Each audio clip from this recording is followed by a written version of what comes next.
The one responsibility of a member of parliament should be to inform its constituents about all the various different programs the government has.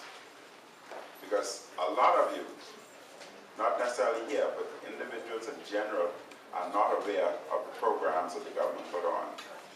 And we try through Kalani to inform all of those within our community of all the programs, be it scholarships that are being offered by government, scholarships that are being offered by the private sector, etc. Because it's important for you to know this information, because you can access it and then have your children apply for it, your brothers and your sisters, etc. And if you don't know, then you tend to lose out on it. And communication is key to anything. Now, I was home a little while ago watching the TV, and what was so exciting, not exciting generally, but it was very, very informative, is when I listened to what's happening around the world. Would you believe in a matter of one day, $3 trillion was lost. So individuals who may have been billionaires yesterday, today have nothing. That's what happened in a matter of 2 days on the stock market. And when you look around the world and see what's happening in the unemployment sector, you find that individuals still being dismissed. In Florida, individuals are being laid off. Even in the government sector, police are being laid off, teachers are being laid off because of the problems we're experiencing in the financial sector. But the one thing I can say is, in spite of all of this that's happening throughout the world, the global recession, not one individual was laid off in the government public sector. Not one.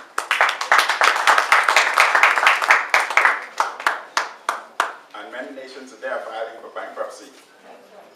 Our country today is a service country. Whether you want to accept it or not, we are in the service industry. Tourism is all about service. The financial sector is all about service. Whatever you do, it's all about service. And I'll give you an example. We have complaints every day about individuals delivering poor service. I went to Princess Margaret Hospital, and I'm Minister of Health. I went to Princess Margaret Hospital about 2 weeks ago. We were out fishing, and one of the chaps who was on the boat with us, he was having some pain in his arm. And being a medical personnel, I know that heart problem can also present with pain in his arm, pain in the arm. So I thought it was best that we head in the shores and have them seen by a physician at one of the institutions.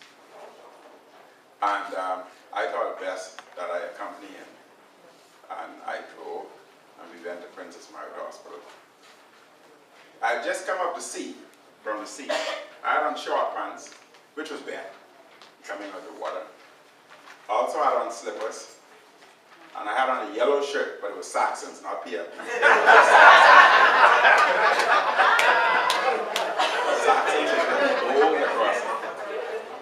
And I also had on a hat.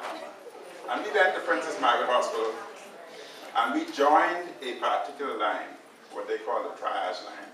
And we stayed on that line for about half hour before we reached the front. And after we got to the front, the young lady said, well, several of the patients in the waiting room had recognized me, and some of them said, well, I want to see how long. I said, shh, I didn't want the staff to know. I wanted to see exactly what patients go through. And after half hour waiting on that line, and we reached to the front, we were told that we have to go to another line to register. So I said, fine. So we went to the next line. There were only 2 people ahead of us, and it took us about 20 minutes to register. 2 people. So then I was told we now have to go back on the first line that we left. So I said, but we just waited on that line for about half hour. Could we not go to the front since we moved up? So no, you have to join the back again. So we went to the back of the line again. And after another half hour, we finally reached the front again. And she said, the personnel said to my friend, asked him what was wrong with him, whatever else. And he said he was having a pain in his arm. And she said to both of us, well, have a seat. Whenever there's a doctor available, we'll call you. And I said, but hold on, he's also having the pain in his chest and some vomiting. So she said, okay, fine, you can come through then. So she opened the door, and he went in. So I followed also. And I was so, no, not you, you can't come in. Only him.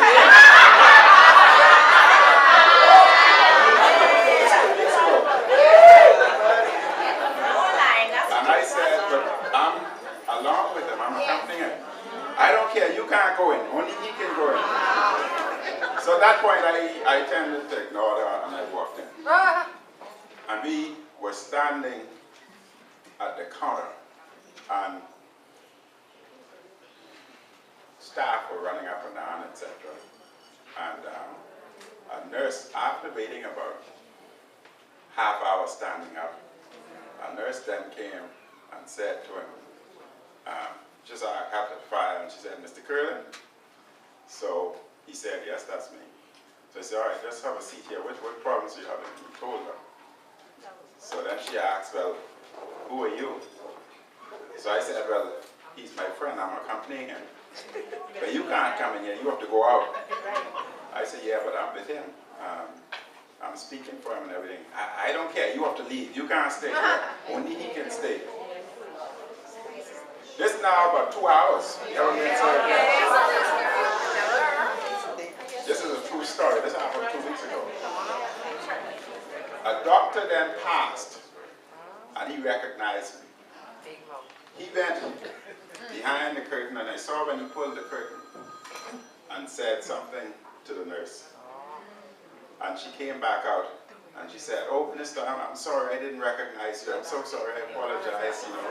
And I said, no, you're doing your job, you know. I said, don't apologize. It gave me an opportunity to see exactly what's happening.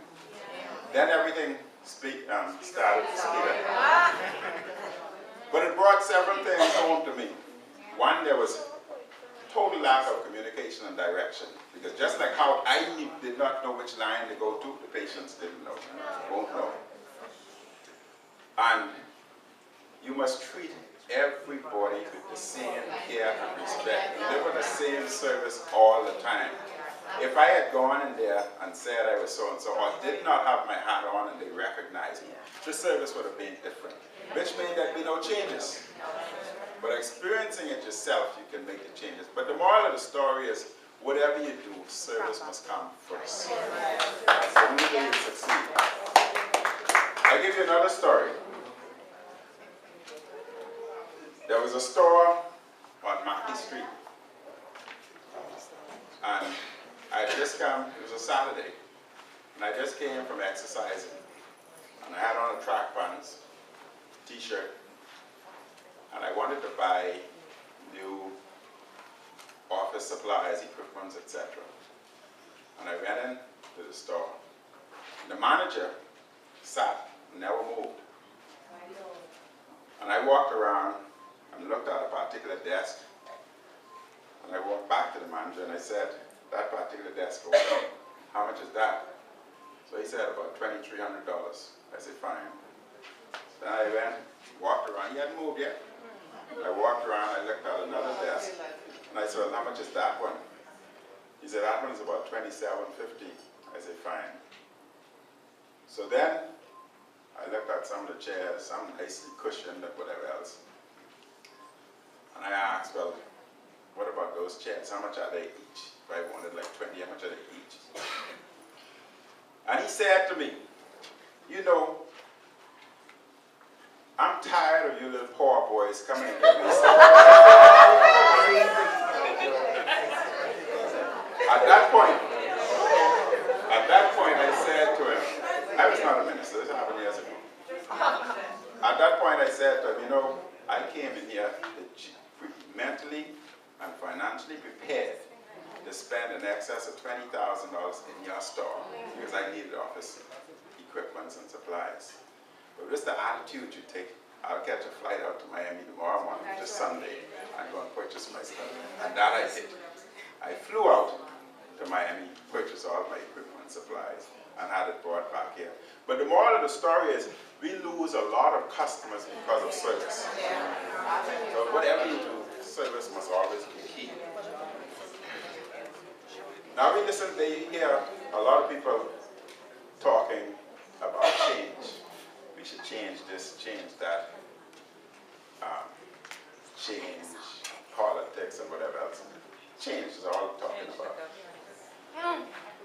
But when we look around today, we find it very easy to complain about the ills of society. We complain about the economy. We complain about crime. We complain about each other. And at the same time, we complain about the breakdown of our Bahamian way of life.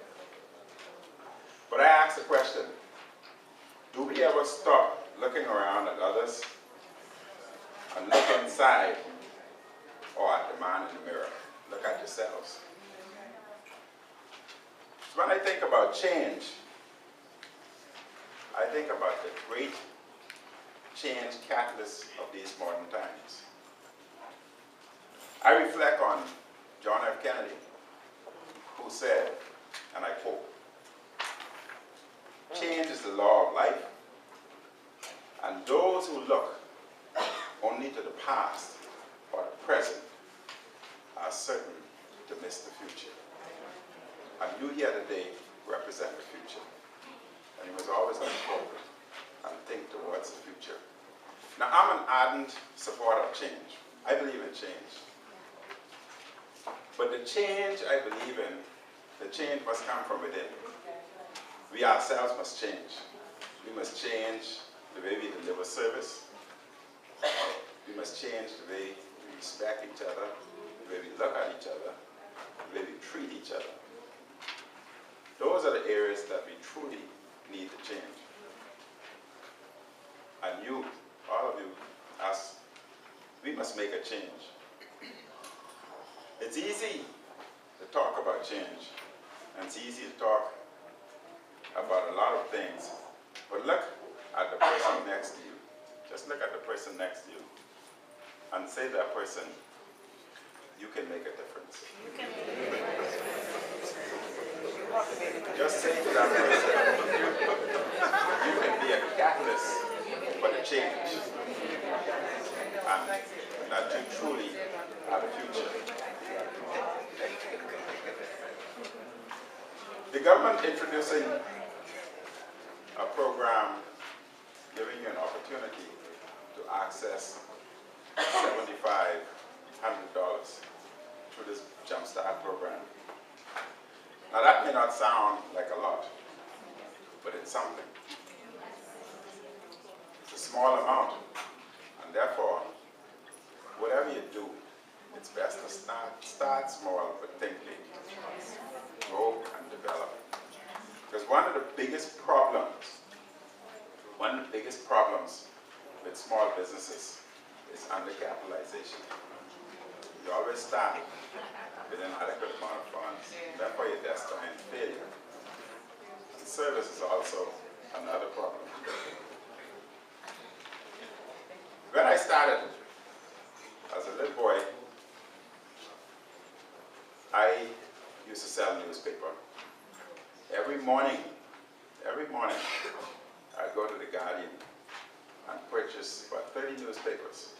They were 10 cents each at the time, which meant that was $3 for the paper. And we sold it for 15 cents. So I made 5 cents on every newspaper. So every morning I made $1.50. And every evening I would go and sell the Tribune. I made another $1.50, which meant I made $3. Then, some days, I worked in a tailor shop after school, and I made pants, sew pants. From making pants, we were paid. We made $2 for sewing one pants, and you could make one pants in about an hour and a half. To make a coat, you only made $3, but it took you a day and a half to make a coat. To me, that was not economically feasible.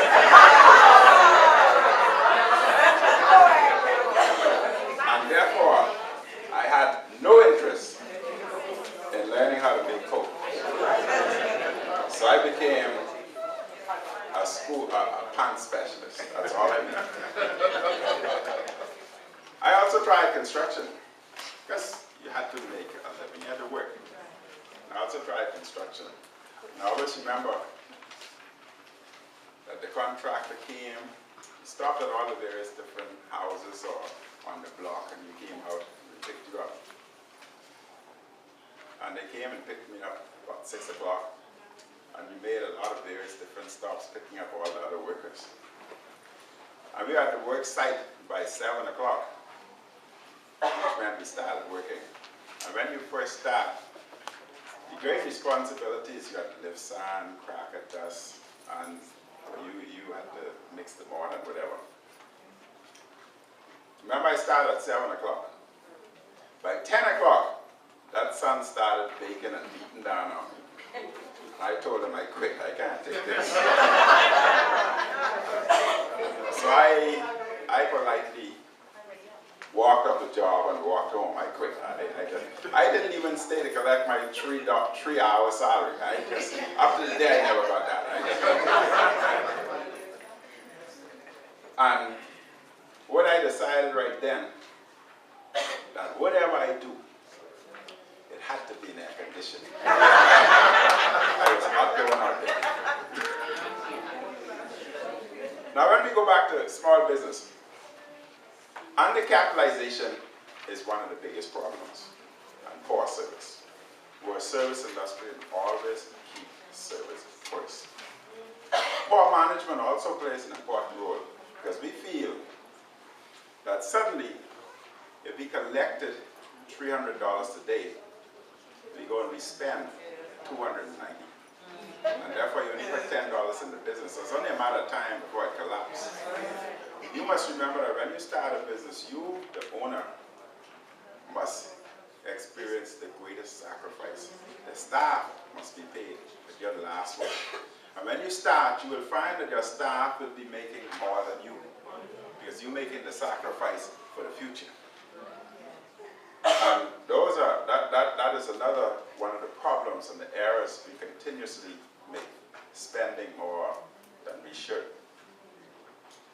But let's look at $7,500.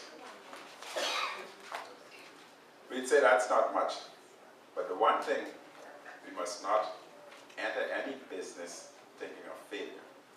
Always remember, whatever it is, you must always think positive and think of success, because you can succeed. Just like how I did all those various different things, including pumping gas and patching tires at my father's service station, you too can succeed. And you must always remember the McDonald's principle. And the McDonald's principle is concentrate, volume, and service. Profit margin may be small, but if you deliver service, they will come back.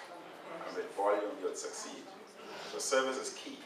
Princess Margaret Hospital fell down on service. The store on Mackey Street fell down on service. And they lost in excess of $20,000. So I flew off the next day and got it. You must think of the Kirsner principle. You see, Sun International is a success.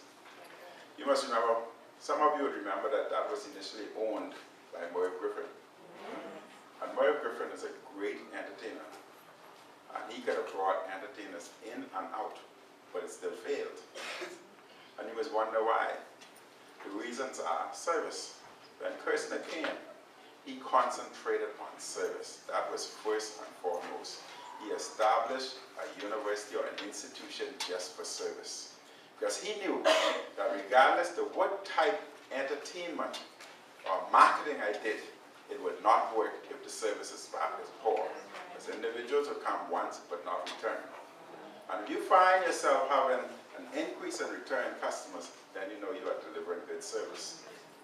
If you find that your return customers are minimal, you're delivering poor service.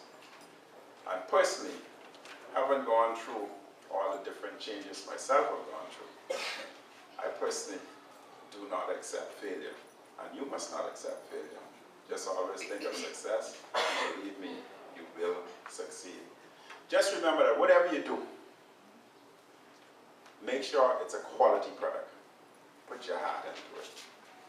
Make sure it's consistent, because we have a bad habit that once we sold you something today, and we believe you have the hook, we then cut back.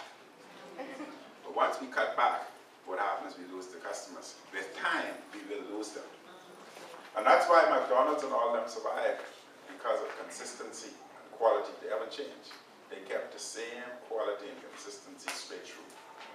Kirshner is a success because he kept the same consistency and quality through. His consistency is service.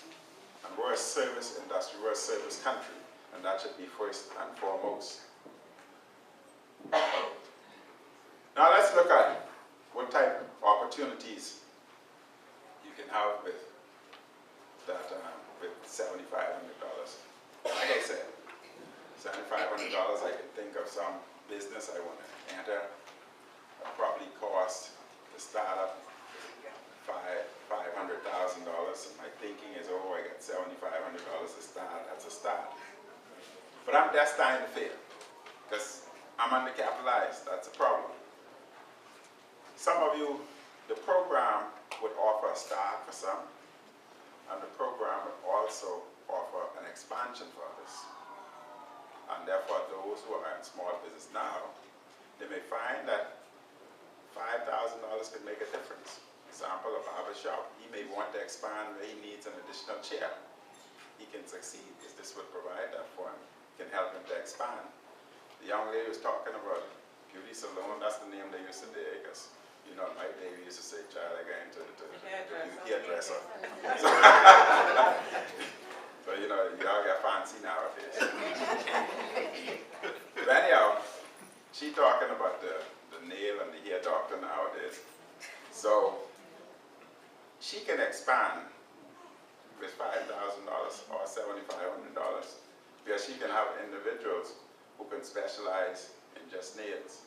You can have individuals who, lots of people may want to wash their hair at home, but just go to have it blow dry. And therefore you can have a series of machines where they just go in and get blow dry, etc. That's the type of program they have in Panama. Panama has a similar program. They don't call it Jumpstart, but a similar program. And you'd be surprised at what they've done. But these were programs that had to be introduced during recession to make people think outside the box and make them move. Many of you would look down at housekeeping. Let me give you an example. Housekeeping can be very lucrative. I have a 20-unit complex, condominium complex, and I had a housekeeper. And I said to my housekeeper one day, I said, listen, all these people coming in here, most are foreign nationals with different international institutions. And all 20 units are requiring some form of housekeeping. And I said to her, why don't you establish an agency with 2 or 3 additional housekeepers, and you can take over this entire institution, this entire condominium complex, which means that you now start off with control of 20. Now, if housekeeping is making $100 a day for all those units, I think the price now is usually 60 to 80. But they're making that amount per day. You multiply that by 20, and imagine what she would have been doing. All right? And then all you do, and that can be done with $7,500. So when you multiply it out, that one young lady who I've been trying to direct would have made in excess of $30,000. Then you add it up, she would have made over $40,000 a year. But that would have only been a start. What was to stop her from getting another group of condominium complex? Which meant that just you looking at just a housekeeper But that housekeeper herself could have been taking home in excess of $60,000. These are type of things we don't think about. But we complain because what happened is the illegal or the foreign national come and take that job because we look at it as a remedial job. But there's a big profit in it if we organize it properly. That's right. And you can still organize that as an agency. Because sooner or later, as the family islands expand, etc., and individuals have small hotels, be it in the family islands or whatever, they will try, in terms of saving, they will try to contract a lot of things through agency.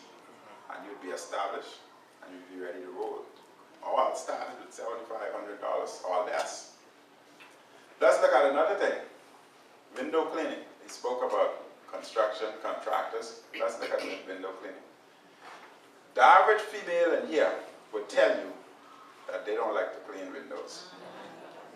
You take the average house, even my own, you find you don't like to clean windows. You always get somebody. That in itself is a specialty, a job. So you can, that $7,500 can get you started, or that $7,500 can expand you. Now in a lot of areas, we're now moving into communities because of crime, etc., etc. We feel that we're safer. But imagine, as a housekeeper, you have an agency. What's to stop you from trying to get a particular gated community? Your agency controlling them. Everybody's happy because they feel more safe. And safety is the thing. Because they feel that there's a problem, they know exactly who to go to. The same thing applies to window cleaning. You can move and establish yourself within gated communities, etc., or within blocks or whatever. And you can do very well, again, making a good salary. So the $7,500 may sound small, but it can go a long way if you know exactly what you want to do. If you want to take the $7,500 and trying to build a 20-unit condominium complex, it just can't happen. Not even John Mushat you can do. It just can't do it. Then, a lot of people like to do a lot of work themselves. Sometimes you find that even construction, a lot of people don't like to mix mortar, etc. But what's to stop you? What's to stop you? I'm just giving ideas now. What's to stop you from purchasing a mixer, a cement mixer, and move from job site to job site? You just mix and deliver. That's the same thing the big trucks do. Why should those big, what they call that? Ready mix. Why should ready mix make all the money? You can come down to a smaller size ready mix and cater to all the small individuals. Individuals like myself who may want to do just a small job, I might just want to do some repair on the wall. It's easy for me to just call it. You just pull up with your truck, you mix, and that's it. That you can do for less than $7,500. And you can control small businesses, etc. And it works, again, through networking, just like you said. Once you network, you can succeed. So that's another concept. Then, you would have heard a lot about what's happening here in the Bahamas today. Everybody talking about dengue fever, etc. Right? And you must keep the mosquito volume down. So when you look at the dengue fever, you look and you say, you know, there's probably an opportunity there for a small businessman. Because what the government does, the government fogs the various areas and trying to keep the mosquito level down. Thank God it's dengue. Imagine if it was malaria. You have serious problems. But what you learn from that is you must keep the mosquito level down because you can have other problems. So what's to stop you from establishing a small company, a few of you, with I'm trying to keep you within $7,500 budget. Within $7,500, establish a company, an organization, where you get small backpacks. The backpacks are connected to the machine where you do the spraying, all right? And you purchase the solution, the supplies, from government. So government becomes comes to regulator and the quality control, so that you know that you're using the quality and the standards or the chemical that's approved. So that, you know, some of us, as honest as we may be, you know, we have innateness, we have a little crookedness somewhere inside. That's not what it works. And therefore, they can put water in that backpack. And therefore, it has to be regulated. But what's to stop you from a backpack? You purchase the supplies from government, the solution, and therefore, you manually, you become just, you spray yards, etc. Because face it, to keep the mosquito level down, you can't just go through the streets. You have to go to various yards, etc. The trucks can't go on the streets. But that's just an opportunity again, right? All these are opportunities. Then, landscaping, what he mentioned, again through networking. Gated communities would feel much safer knowing that they have a particular landscaping company, individuals who are in there, because they know when we're talking about theft and all these and crime, etc., they feel safer knowing that they know you who's coming in. Because you hear people always talking about, oh, there's always an increase in crime when there's construction or whatever. But if you're networking among yourselves, and if you're controlling a particular area for landscaping, etc., it may be small initially, but it become big because you control the entire community. So there's lots of opportunities there too. Then the other day, I was at a party, and a bright idea came to me. You find that after parties, individuals have to clean up, they have to park chairs, etc. So for those of you who have a truck, why can't you start a business where you just do after party cleanup? Many people have functions.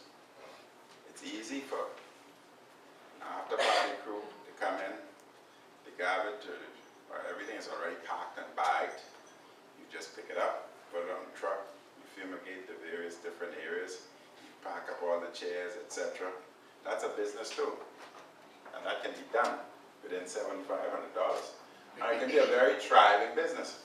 Because a lot of people who have parties, they just do not want to do all that cleanup after. They're trying to find somebody to come and clean the yard, etc. But they would pack it the night before and put it in bags. And you have a truck, and therefore you have the business where you just go the following day, you collect, you put all the chairs aside or whatever else, the tent you take down or parks or whenever, whoever owns the chairs, they just come and collect. All that can be done within $7,500. So these are just ideas. You have a lot more of your own. We're a tourist industry. Service is the key. A lot of you are computer savvy. And I heard an individual talk about online. And that's the future. We always feel that we have excellent Bahamian products. What's to stop an online individual from going to straw market, finding out all the Bahamian-made products, going to the various Junkanoo establishment, and having them create what they do now, Junkanoo dolls. So you become the sole distributor, the agent. You're not doing anything, you can stay home in your house and do it, right? But you're now a distributor. So online, just like eBay, you can distribute that product throughout. That's a business. You can do that for less than $7,500. And you don't have to move, you can stay home in the comfort of your house and do that. So that's another one. So I want to wrap up by saying that whatever we do, the monies, I'm sure they would have gone through all the business plans, etc. When I came in and heard the plans, I was most impressed myself. Fortunately, when I came through the system years and years ago, we didn't have to go through all that business plan or whatever else. You know, it was just trial and error, crank up and go. Things change now. and you must do business plan, and you had an excellent session on that. But what Kalani would do, we have a network ourselves. Once you start your business, Kalani would market it throughout our network to ensure that everybody has met as many individuals as possible would know about your establishment. We would market that for you. Because ordinarily that you pay money for marketing and this and that helps with your undercapitalization. But through our network, we would advertise that for you. And for those individuals who live in Kalani, what we would say is that the first Kalanian who is accepted through the program and gets the $7,500, the first Kalani would give them a desktop computer to ensure that that helps them with their business. That's only for Kalani.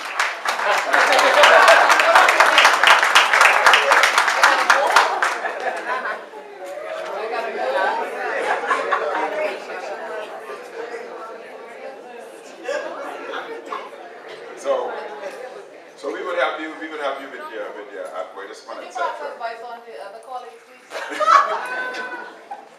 We would help you all with your advertisement, etc. And all the various different applications are here telling you exactly what forms you must use, etc., passports, etc. And because my understanding is very few people have been applying for it. And I think a lot has to do with communication. They may not necessarily know. So and, jump-started. I think that's the job of any member of Parliament. His